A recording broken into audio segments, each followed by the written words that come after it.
একটা পাহাড় ঘেরা গ্রামের নাম ছিল শ্যামপুর। সেই গ্রামে ৮ বছরের এক কৌতূহলী মেয়ে থাকতো। নাম ছিল তার নীলা।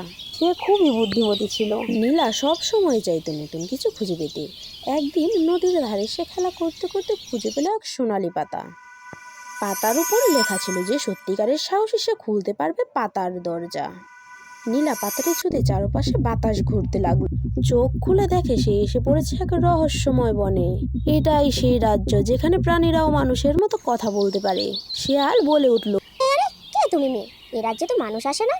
কাছিম বলল, এই পাতার চিহ্ন ওর হাতে, তার মানে উনি হলো সেই নির্বাচিত মেয়ে। কিন্তু সবকিছু এত সহজ ছিল না। পাতার রাজ্যে ছড়িয়েছে এক অন্ধকার। ধোঁয়া করে নামে এক ছায়া চুরি করে নিচ্ছে বনের বাতাস। নীলা কি পারবে এই রহস্য ভেদ করতে, বন্ধুদের সঙ্গে মিলে পাতার রাজ্যকে রক্ষা করতে? কি হবে এরপর জানতে হলে পরের পর্বে কিন্তু অবশ্যই চোখ রাখবে।